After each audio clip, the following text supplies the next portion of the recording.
What is going on, guys? Jack here, and welcome to episode 34 of the Road to Glory with FC United of Manchester. Hopefully you guys are good. Just a quick heads up, this is an episode that's been done 3 months after the previous episode. The reason for the long kind of gap is, as I touched upon in the previous video, this year is very much about just cementing a mid-table finish in League 2, developing the youth prospects who make up the majority of the team, and ready for a push for League 1 next year.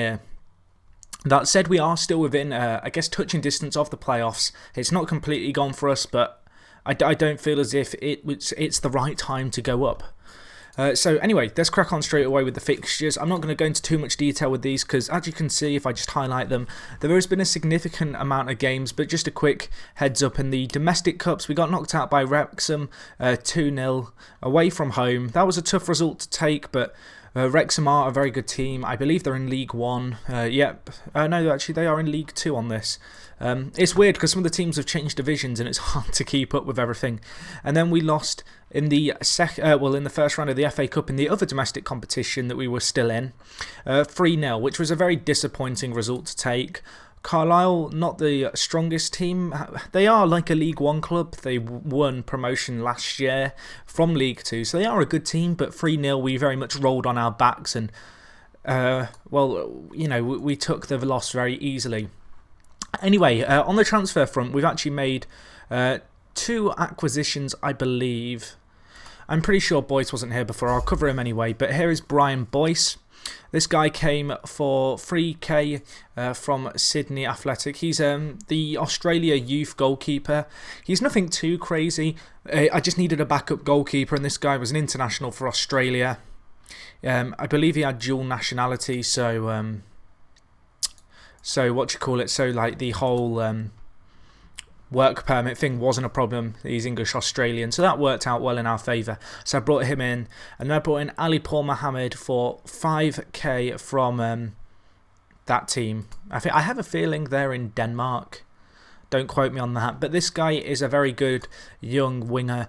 I'm kind of calling him the Messi of our team, I suppose. He's only 165 centimetres tall, a very short player.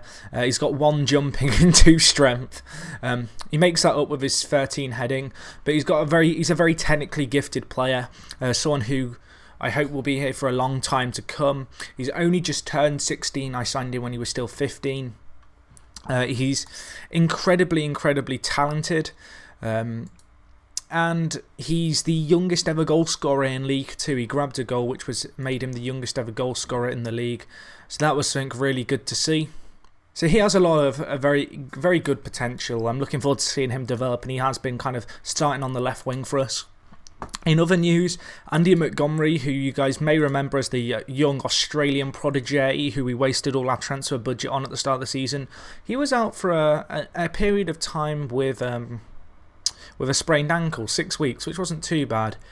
And then he broke his foot, and he's out for 4 to 5 months. So he's become a little bit of a flop. I mean, we paid a lot of money, 650k for him to come in and stretch the club's finances significantly. And I mean, he still has very good stats, but this is very much looking like it could be a bit of a flop in terms of the way he's not developing because he's not playing football. And it's very disappointing.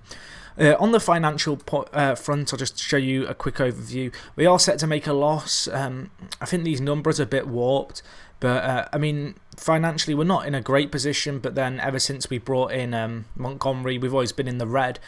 So I'm hoping we'll make that up over the next kind of few months. Obviously, transfer window is coming up, so if we get a very good offer for one of our youth prospects, we may well have to move on the player. But all in all, the squad has been performing very well for the most part. I mean, I can't really argue with how well they've played. I mean, you can see here, if I just sort out these, in terms of, I guess, performances, everyone's playing very well. The whole squad has certainly, I guess, they've done their duty and they've done their role for the squad.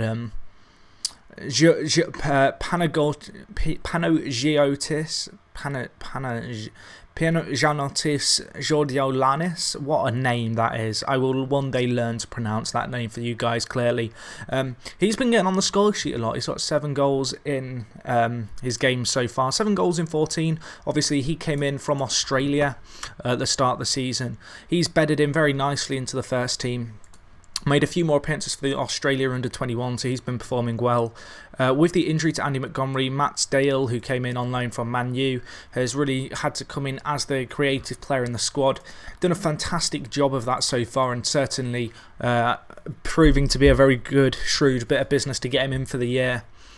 So that's the squad all in all. Very happy with players' performances. Glenn Stewart and John Carson have been 2 very standout players. I mean, Glenn Stewart's averaging a rating of 7.34, which is pretty mental at any level. But for this guy who's 18 years old, who's developed fantastically of late, really good to see him playing. And I don't think it's going to be very long before we see him in the Northern Ireland first team at international level. So that's all the kind of goings on at the clubs. I'm going to give you a very quick rundown of the fixtures. As this is the transition year, there's too many to cover to go into too much detail. But I'm just going to cover the wins, I suppose. So we played Gillingham straight after the Bolton game, which was the previous episode. And we got a 1-1 home draw, which isn't too bad.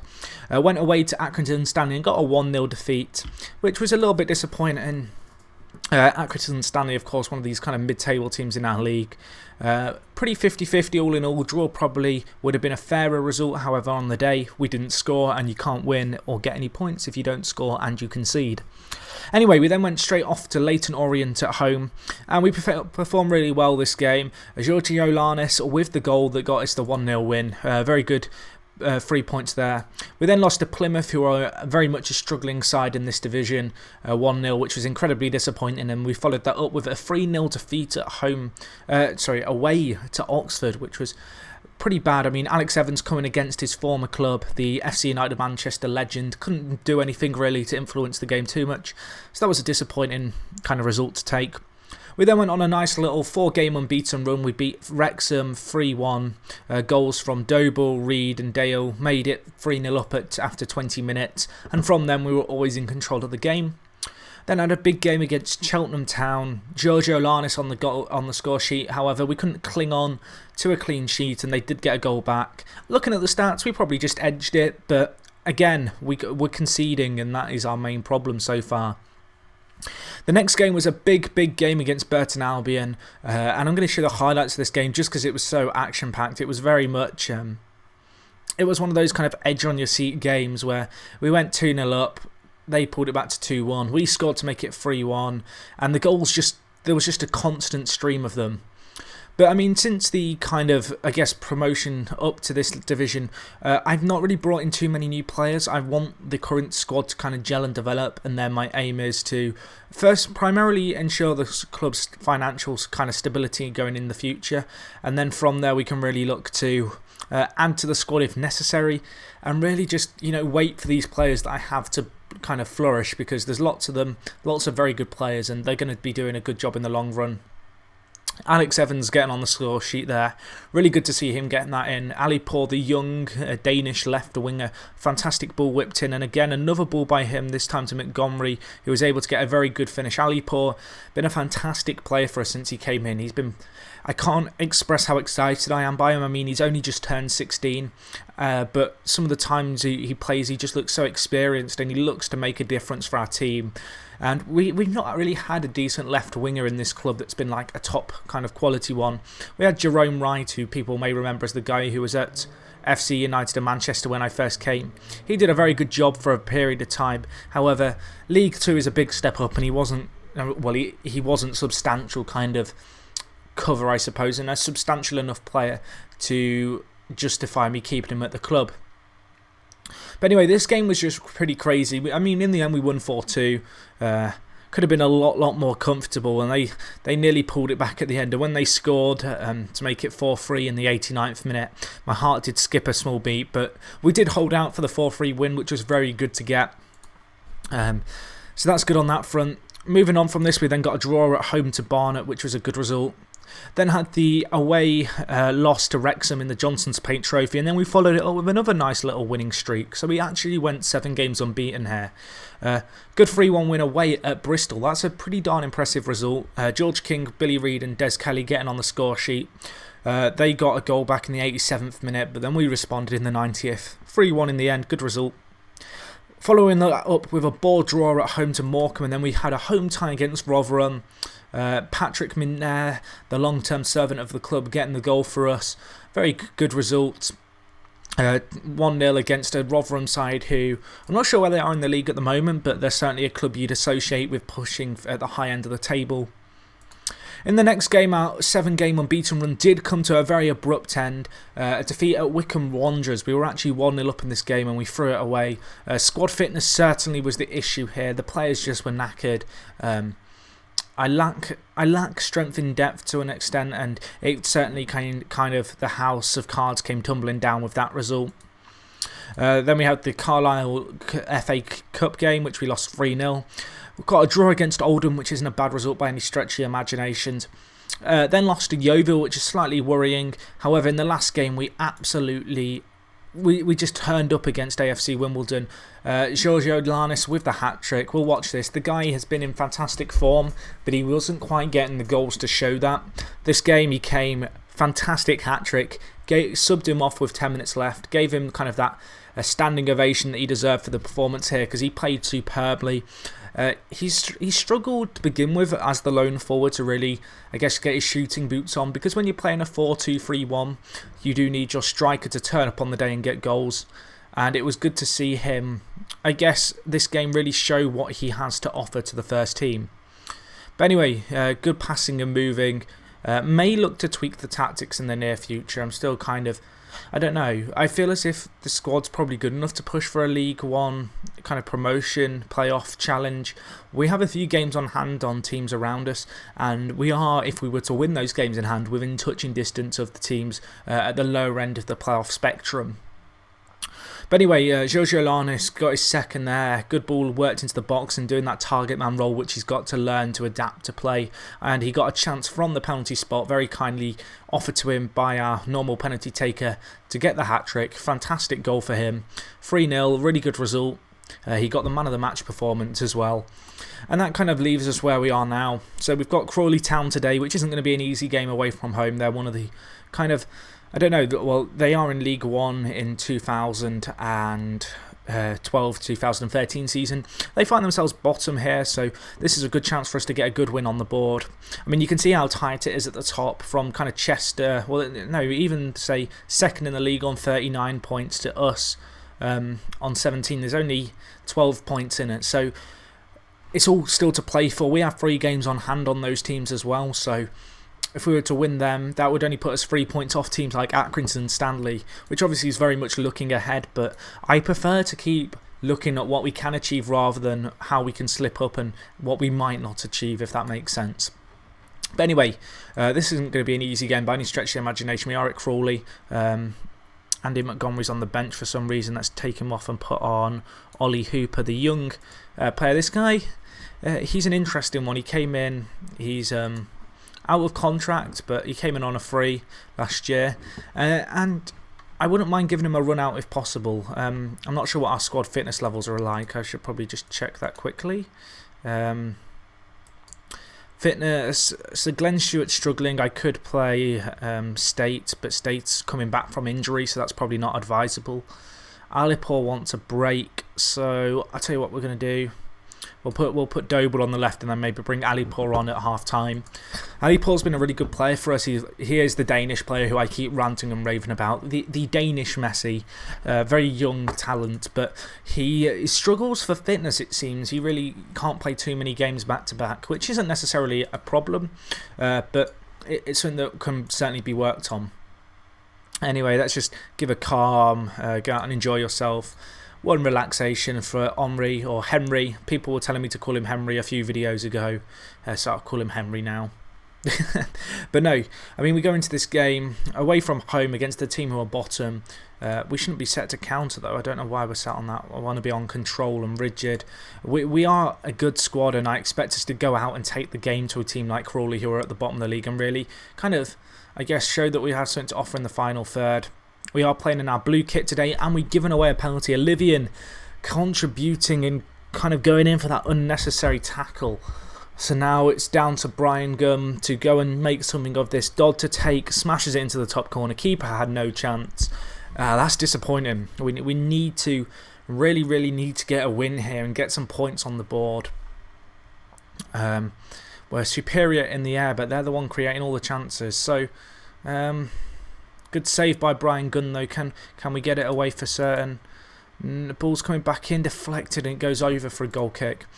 I'll tell you what we're going to do. We're going to go to a more kind of conventional attacking style of play that we've been, I guess, we've been using in previous seasons, and we're going to go with retained possession because we need to get a goal from somewhere. And Crawley hold on to a well-deserved lead at the break. So I'm going to tell the players, show me something else in the second half. No one turning up on our side. Alex Evans having a particularly bad game. If we get to 50 minutes in, I will probably look to bring Alipour on off the bench. But Doble here with a good early chance goes wide, but not a bad thing. I mean, 14 seconds in to get a shot on target or a shot on goal.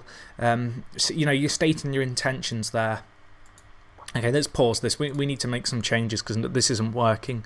I'm going to bring on Alipour at left back. In fact, no, can I cancel and then make sub? We're going to move Doble to lone forward. Bring off Giorgio Lanis to Alipour. And then I'm going to bring on... see, Stuart's struggling for fitness, but I can't really take him off because I haven't got any alternative. I don't know whether or not to stick with that change or to add anything else.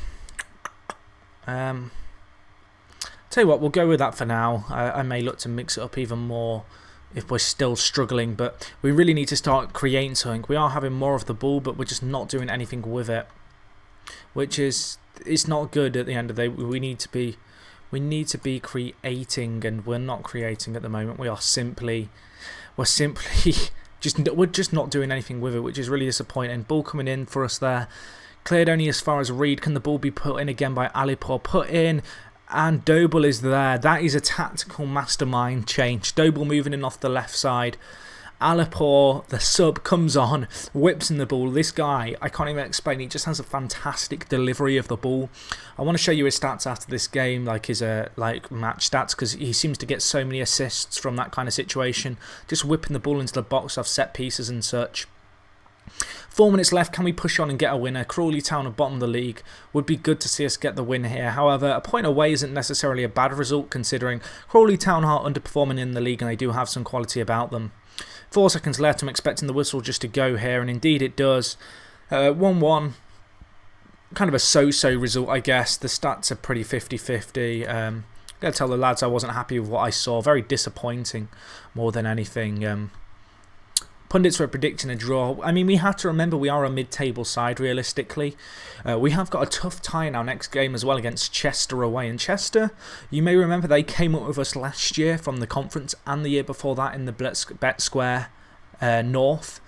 So they're doing really well in the league, actually. They're 5th, so it'll be interesting to see how we fare against them. We've still got a game in hand on a lot of the teams around us, particularly ahead of us. So if we win that, we can still put some pressure on to try and get in the playoffs. End of the day, it's not the end of the world, that result. But guys, I'm probably going to be playing until February. I hope you guys don't mind these kind of longish breaks this season. I know I've kind of gotten this habit of doing an update every month. However, this season there isn't really too much to kind of report on or get excited about. So yeah, I'll talk to you guys at the start of February, 2 months away. We'll go into more detail with the games there. Hopefully there'll be a few new fresh faces in during the transfer window. And other than that, I'll talk to you guys in a bit. I'm out.